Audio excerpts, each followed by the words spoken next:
All right, this is for the 4.2 Day 2 notes for trigonometry, and I'm talking about example 3 and the different equations that you could get for this sinusoidal curve. There are infinitely many equations I could come up with, but I'm just going to show you a couple, and I think you'll get the idea that we could continue going on forever and ever with this. So the first thing I notice is that I have a center line right here that it's bouncing around, and I can't draw very straight on this Chromebook, but you can see that the sinusoidal curve is centered around this line. So that tells me that, hey, it's usually down here at the x-axis, but it's been moved up to here, which is 3. So my entire curve has been moved up 3. So that tells me that my D value is 3. No matter what, whether we're talking about sine or cosine, positive sign, negative sign, it doesn't really matter. My D is 3.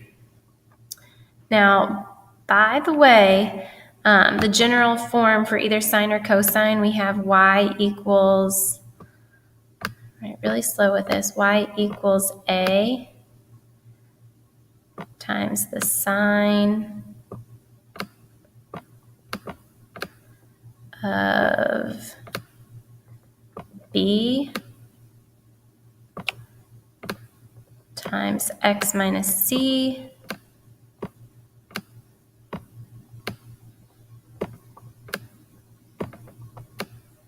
plus d. So that d value is there at the end. Now the next easiest thing to see is the A value. So A talks about the amplitude. It's not going to tell us the sign of the amplitude, but I can tell it's going, 2 higher and 2 lower than that center line. So the amplitude is either positive 3 or negative 3, depending on what I'm talking about, what my starting point is. It could be positive or negative. So I'm not going to worry about positive versus negative yet. I'm just going to remind myself that it could be positive or negative 2 because the amplitude is 2. The other thing that doesn't change is your B value. B is the value that's calculated by calculating 2 pi over P, the period. And so first we need to look at our graph in order to identify the period. So looking at my graph, the period is how long it takes it to complete a full cycle. So I think it's easiest to start at the y-axis because that's when x is 0. And I see that I hit my low spot, then another middle, a high spot, and then back to a middle. Visually, you can tell that if I copy and pasted from there to there, that would continue the pattern on forever and ever, and that's enough. I also think about it as there should be 5 critical points. So I call critical points middle, high, and low points. So there's 1, 2, 3, 4, 5. And so I'm good to go. Since I started at 0 on the x-axis, I can just look over and see where I ended on the x-axis, which is pi. So that means my period is pi. So that means my B value, I need to do 2 pi divided by pi.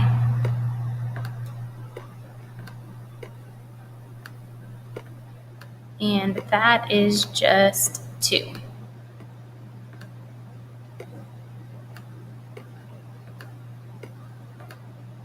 So these are 3 things that are never going to change, A, B, and D. The only thing that might change is C, because we could shift left and right.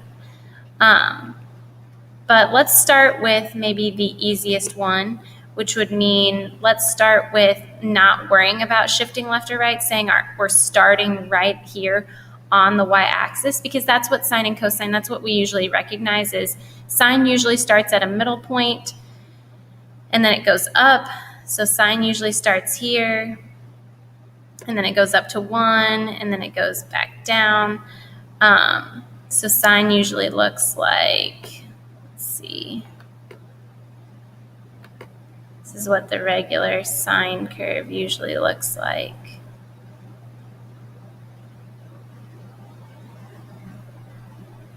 That's what we're used to sine looking like.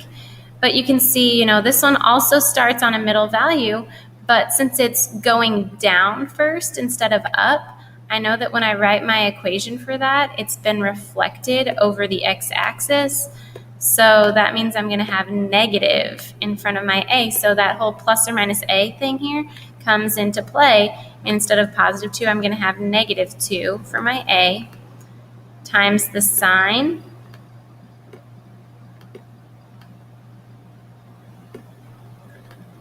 of b, which we know is 2.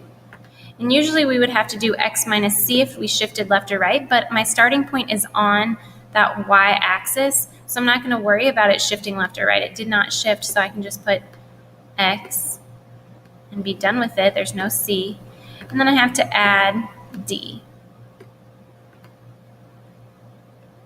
Oops, not d. I need to actually write d, which is 3.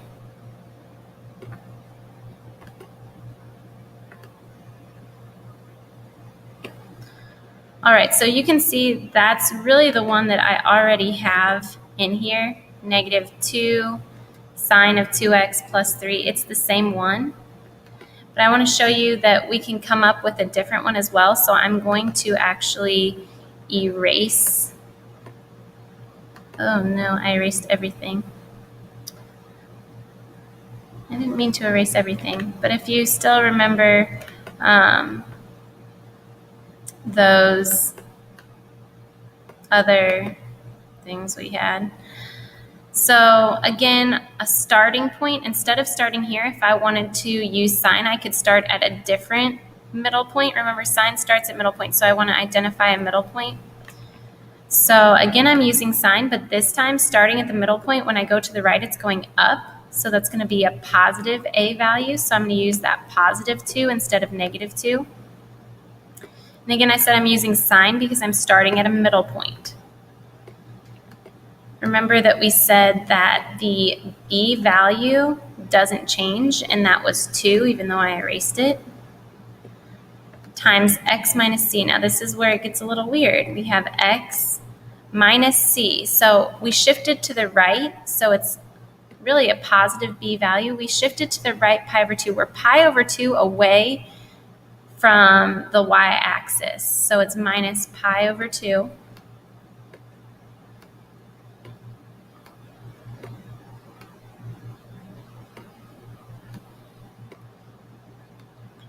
And then we have our plus d, which was 3.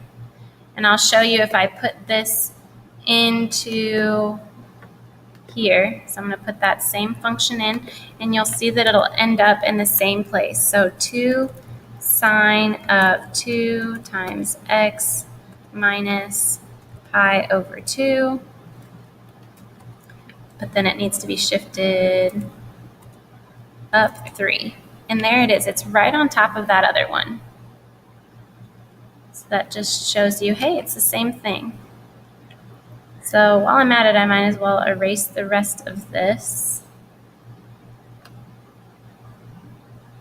Of course, it won't work now that I want it to. That's okay. So I'll show you a cosine one, as long as I still have some time.